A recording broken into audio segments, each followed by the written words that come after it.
السلام عليكم، حياكم الله يا اخوان. هذا واحد من مشغل الربع واشغال. انتم مخوفين وانتم ما تعرسون، انا اللي بعرس وانا اللي بفعل وبترك. امتحنهم. يعني جميع الجلسات الحلوه والسواليف الجميله مع هالرجال هذا تنتهي بتحدي، وانكم انتم جبناء وانا اللي قوي بالحالي وانا اللي بعرس وانتم ما تقدرون. واحد من ربعه بيحط حد للمهزله هذه، فقام بخطوه جريئه يعني يمكن ما نوافق عليها، لكن هذا اللي سواه. الرجال إذا عنده أخت مطلقة راح لمها قال فلان رفيجي وش رايك قالت والنعم علومه طيبة. راح لم أبوه قال يبا رفيجي فلان قال والله النعم حمولة طيبة. قال يبا إذا تبي العلم ترى الرجال ما تقدم لنا لكنه مشغلنا إشغال يبي العرس، فإذا دخلنا عليه فلانة وكاد إنه بيصمل قال أبوه توكل على الله الرجال ينشرع. المهم كلم على رفيجي وقال تعال تعش عندنا. وش عندك؟ قال أبد تعال سمر احنا وياك. المهم جاء ودخل على أبوه وجلس وياه. جاء الرجال وحط القهوة والشاهي وردت سواليف وراحت سواليف، وسواليف العرس طبعا لازم تدخل الموضوع. ويا عم ولدك مو معرس ترى انا اللي بعرس. طبعا الرجال قال لاخته خلي توالمه شخصي وتجهزي اعطيتي اشاره تدخلين، الرجال بيشوفك الشوفه الشرعيه. المهم من عرض السواليف قال له ابو الرجال انت ما شاء الله عليك راعي صمله، يعني انت هيالك عرس ما ردك شيء. قال افا عليك يا عم. قال له ابو لولده نادها. قال الرجال بنفسه نادها، ناظر الابو ناظر الولد. قام الولد ينادي وش ينادي ذا وش ينادي عندهم بالبيت.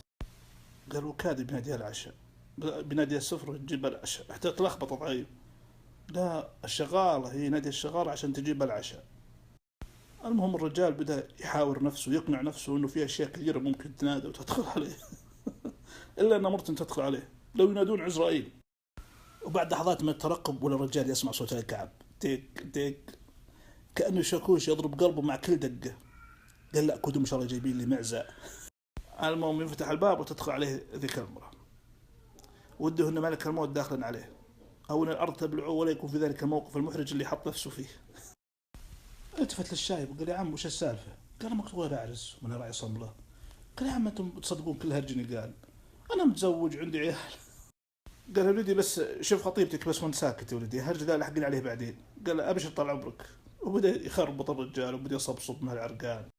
المهم جلست البنت عندهم دقيقتين او ثلاث سنين. اشروا لها وقامت وقالوا للرجال ابد المهر تراه اللي يتيسر. وها وش رايك نادي الماذون؟ قال ما يخالف بس انا الحين والله مشغوله بجيكم بوقت ثاني بيهج.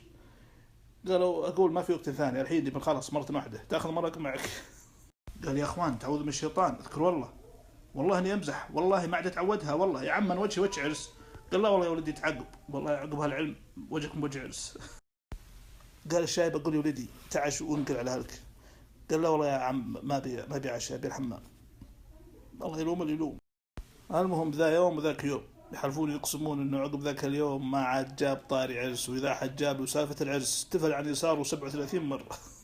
بيني وبينكم بس لا تعلمون احد، انا اسوي نفس الطريقه ذي مع اللي يمتحني ويشغلني يبي العرس، خصوصا في مجالس عقود النكاح بعضهم يهايط عند ربع. اذا امتحني احد بالسؤال اقول له خابر لك، يقول بس انا عندي مواصفات الفلانيه، اقول سبحان الله نفس المواصفات اللي انت بي، ما ادري لهم غير السالفه تكلم بالعقار وبالمطر بزح. واحد من الاخوان ارسل لي يقول في واحد زميل معنا بالعمل نفس الطريقه مشغولنا بعرس وبعرس. يقول دخل واحد من الزملاء وهو يتكلم بنفس الموضوع. قال له يا ابو محمد انت صامل تبي تعرس؟ قال لي والله بعرس. قال هذه بنتي عمرها 24 سنه ومتخرجه من الجامعه والله ما تغلى عليك. يقولوا من يومها والله ما عاد فتح موضوع العرس.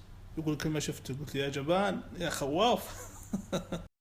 لذلك خذوها قاعدة خصوصا انت يا خواتي، الزوج اللي يبربر بالعرس وبيعرس تراه اطمئني ما والله يعرس الا ان شاء الله. لانه في الغالب انا اقول في الغالب عشان ما تقولوا وهقتنا، اللي عاجز عن الفعل يعوض بالكلام.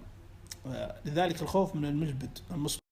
الاخوان اللي يسالون عن مسيار ترى ما حولي لا مسيار ولا غير مسيار، وترى من الحين ورايح اللي يطلب مني مسيار ابى احط معرف ابى افضحه قدام الله وخلقه انتبهوا.